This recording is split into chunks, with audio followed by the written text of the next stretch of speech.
So நீங்கள் எந்த ஒரு விஷயத்தை ரொம்ப ஸ்ட்ராங்காக நம்புகிறீங்க? ஓகே, இந்த விஷயம் இருக்குது, இதை நான் நம்புகிறேன் அப்படின்னா நீங்கள் எதை சொல்லுவீங்க? இப்போ நான் சொன்ன ஸ்டேட்மெண்ட்டு தான், எண்ணம் போல் வாழ்க்கை. எண்ணம் போல் வாழ்க்கை. நீங்கள் என்ன எண்ணத்தில் இருக்கிறீங்க அதுதான் வந்து உங்கள் வாழ்க்கையை ட்ரைவ் பண்ணும் கம்ப்ளீட்டாகவே. அதாவது the power of positivity and negativity அப்படின்னு சொல்லுவாங்க. சரிங்களா? அதாவது வந்து நீங்கள் பாசிட்டிவாக ஒரு தடவை நீங்கள் யோசித்ததுக்கும் நீங்கள் நெகட்டிவாக வந்து நீங்கள் ஒரு தடவை யோசிக்கிறீங்க, அதோட பேலன்ஸ் எப்படி இருக்கும் அப்படின்னீங்கன்னா, 5 தடவை நீங்கள் ஒரு நல்ல ஒரு பாசிட்டிவாக நீங்கள் யோசிச்சிட்டிங்க, ஒரே ஒரு நெகட்டிவாக நீங்கள் யோசிச்சிங்க அப்படின்னா இது ரெண்டும் ஈக்குவல் அப்படிங்கிறாங்க. பாசிட்டிவாக 5 தடவை யோசித்ததும் நெகட்டிவாக ஒரு தடவை யோசித்தது, இந்த நெகட்டிவிட்டி வந்து இந்த 5 பாசிட்டிவை காலி பண்ணிடும் அப்படிங்கிறது.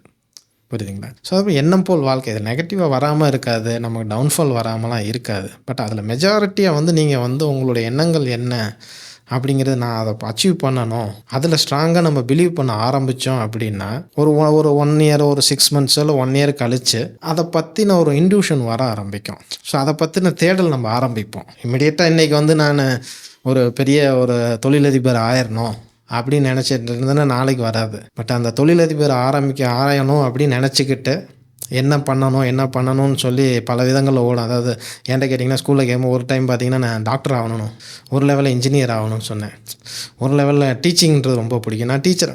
இது வந்து ஒரு மைண்ட் செட்டோட ஃப்ளோ. அல்டிமேட்டாக நம்ம என்ன பண்ணணும்னா ஒரு ட்ராக். அதாவது என்ன அப்படின்னு பார்த்தீங்கன்னா, எனக்கு கிடைச்சதுக்கு வந்து நான் நினச்சது கிடைக்கலையே நான் வருத்தப்படலை, எனக்கு கிடைச்சதில் நான் பெரிய ஆள் ஆகணும்னு தான் நான் ஆசைப்பட்டேன். புரியுதுங்களா? ஸோ அதுதான் வந்து என்னோடய ஒரு பெரிய ஒரு தாட் ப்ராசஸை நான் வச்சுக்கிட்டது. எண்ணம் போல் வாழ்க்கை. அந்த எண்ணம் என்ன அப்படின்னா, எனக்கு கிடைச்சது, நான் ஜியாலஜி கிடைச்சது, அந்த ஜியாலஜியில் நான் எப்படி வரேன், பெரிய ஆள் ஆகணும் அப்படின்ட்டு. இப்போ அந்த ஜியாலஜியில் நான் ஒர்க்கு போகல, அதுலேருந்து ஐடியில் வந்தேன். சரி, இந்த ஐடியில் சேர்ந்ததுக்கப்புறம் நான் அதில் எப்படி பெரிய ஆள் ஆகிறது, அதுக்கான எஃபர்ட் எடுத்தேன், எல்லா வேலையும் செஞ்சேன், அதில் பண்ணேன். பட் பேரலாக வந்து பார்த்திங்கன்னா இந்த ஜியாலஜிக்கல் ஃபீல்டை வந்து நான் விடலை.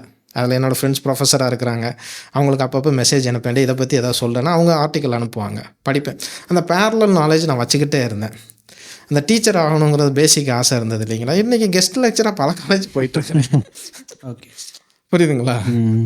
நீங்கள் கெஸ்ட் லெக்சராக தான் சொல்லுவேன், நான் கஷ்டப்பட்டு இது வந்து ஒரு டீச்சராக சேர்ந்து எல்லாம் பண்ணி இவ்வளோ பண்ணுறதை விட இது நல்லா இருக்குடா அப்படின்வேன். வேறு காலேஜு ரொம்ப ரெஸ்பெக்ட் கொடுக்குறாங்க, ஒரே காலேஜில் இருந்தாலும் அந்த ரெஸ்பெக்ட்டும் போயிடும். வேறு காலேஜுக்கு போகும்போது நல்லா ரெஸ்பெக்ட் கொடுக்குறாங்கடா, நல்லா ஹாப்பியாக இருக்குது. வேறு ஸ்டூடெண்ட்ஸ் பார்க்குறோம். இப்போ அந்த ஸ்டூடெண்ட்ஸுக்கு வந்து நான் ஒரு ஸ்பீச் கொடுக்குறேன் அப்படின்னா அவங்களுக்காண்டி நான் படிக்கணும் கஷ்டப்பட்டு. ஸோ என்னோடய லேர்னிங் ப்ராசஸ் இம்ப்ரூவ் ஆகுது. It's everyday learning. ஏன்னா பீப்புளோட மைண்டு வந்து இன்றைக்கி வேறு லெவல் ஆஃப் திங்கிங்கில் இருக்குது. அதான் சொல்லுங்களேன், அதாவது powerful mind of thinking and implementation வந்து இன்றைக்கி யங்ஸ்டர்ஸ். ஸோ அவங்களுக்கு ஒரு ரைட் மென்டர், ஒரு ஆள் கிடைக்கும் போது இது ரெண்டோட காம்பினேஷன் வந்து பார்த்திங்கன்னா ஒரு சக்ஸஸ்ஃபுல் ஒரு கம்பெனிஸோ இல்லை ஆண்டர்ப்ரனர்ஷிப் எது வேணாலும் உருவாகும். இதுதான் வந்து இன்றைக்கோட இது. ஸோ இதை நாங்கள் வந்து அந்த மாதிரி குழந்தைங்கள பார்க்கும்போது அவங்களுக்காண்டி நான் படிக்கிறது, அவங்க பேசுகிறது. இப்போ எனக்கு தெரியலன்னா நான் தெரியலன்னு சொல்லுவேன், இல்லைப்பா எனக்கு தெரியல, நான் ரைட் பீப்புளை கனெக்ட் பண்ணுறேன்.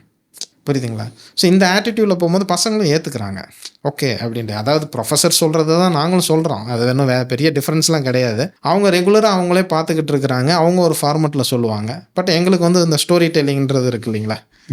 ஒரு லைஃபாக நாங்கள் வெளியில் வேலை பார்த்ததுனால 4 எக்ஸாம்பிள் லைவாக எடுத்து அவங்களுக்கு அதே மேட்டரை சொல்லும்போது பசங்களுக்கு வேகமாக போய் சேருது.